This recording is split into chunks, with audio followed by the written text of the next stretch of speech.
I've lived most of my life in inner cities, buildings, and most of you do that.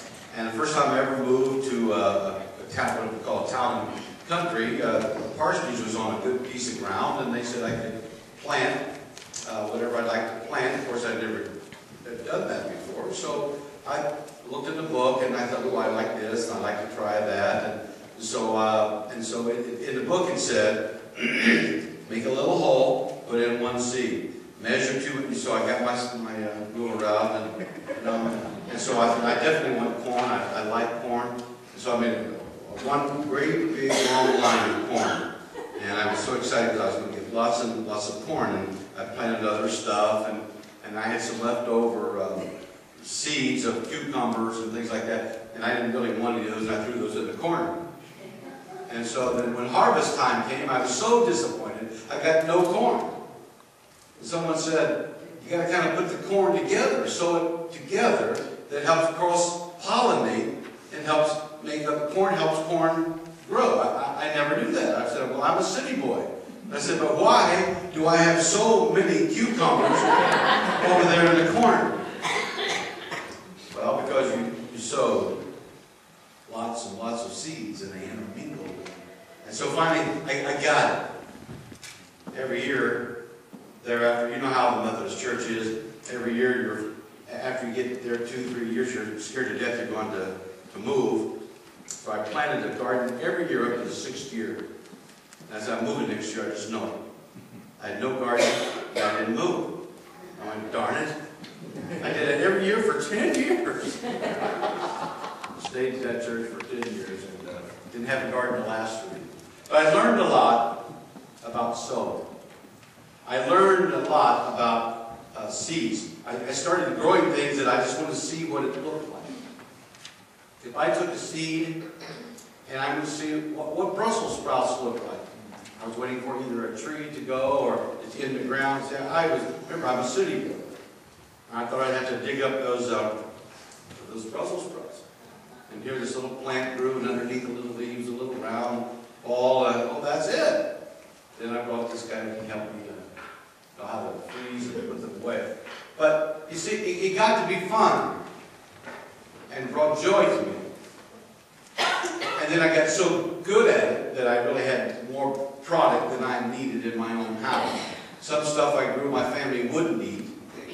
And so then what I would start doing is just pushing them on the congregation. And after a while they got sick of that, and I even took them downtown. I knew something was downtown. There's 3 traffic lights there in the morning. So I would take them downtown and just give them away to people that I met or knew. And I was in charge of for our area.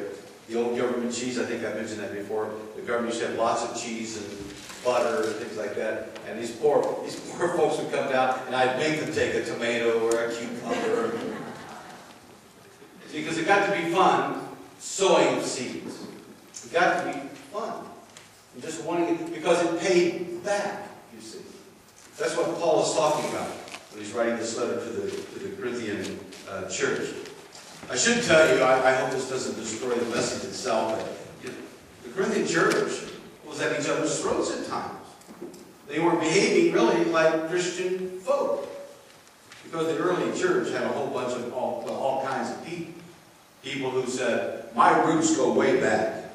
I'm Hebrew, of a Hebrew. You people are Gentiles, you just barely got it.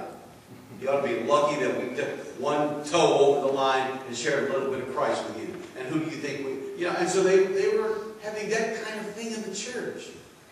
And so Paul says, listen, wait a minute.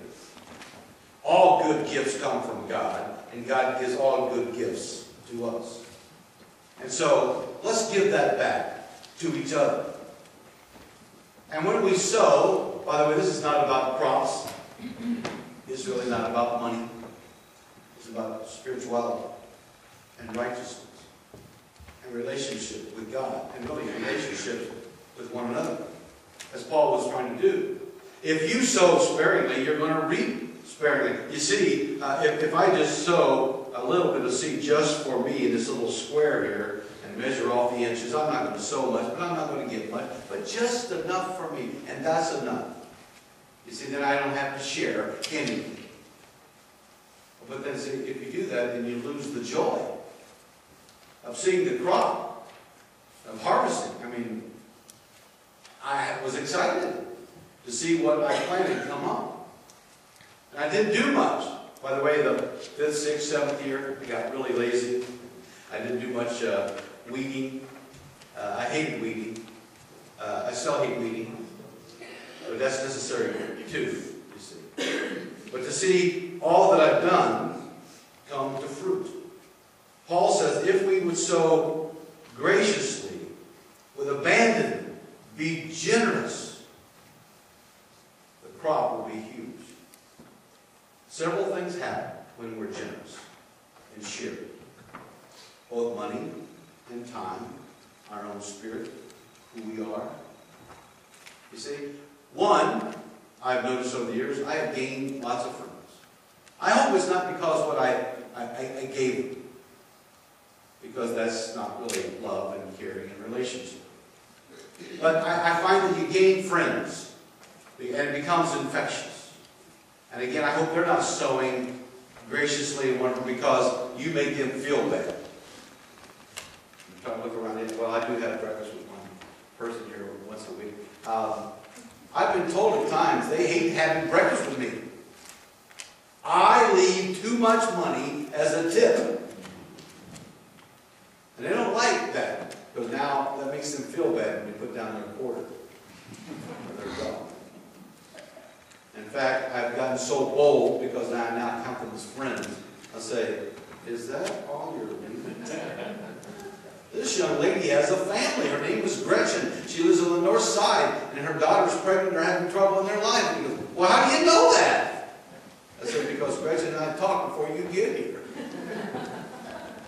Because Gretchen and I have become friends. I don't know her last name. She just happens to work with me. I don't know if it's through my generosity in terms of tips, but generosity in terms of time and good words and kindness. Not discriminating against people, but simply being honest and open and being generous. And so you gain friends. And you begin to make an impact, you see. Oftentimes, if I or you give a gift, and the only reason we give a gift because we want someone else's praise, that's for the wrong reason. If we're trying to earn our righteousness and trying to get our way into heaven, that's the wrong way. Don't give because of those things. Give because you want to give. It's this Thanksgiving season. I had an opportunity, one of the things I get to do every year, go to our preschool and speak to our little children. I didn't expect them to necessarily know what Thanksgiving is exactly, but I wanted to hear it because I think we've even lost the concept of that. Then, of course, what is next week? It's Turkey Day. Pumpkin pie, all those kind of things. I said, but why do we gather? Well, my dad likes to watch a football game. We just eat. I said, but what is the day about? And they could not quite get it. And of course, these are only 3- and 4-year-olds. By the way, I did tell a joke this year, and the 4- and 5-year-olds got it. I was so excited. You know, let me tell you the joke. S'mores. You know what s'mores are? Because I was reading a book, and in the book was a little picture of people doing marshmallows and things like that. And he goes, oh, I know what I could do with that marshmallow. And the little kid said, s'mores. And so they told me how to make s'mores. I said, you know why they call those s'mores? I said, because you eat one, you have to have some more. Nobody got it, except this 4- and 5-year-old class. And they all laughed. I felt so good about that. Wait, let's go back.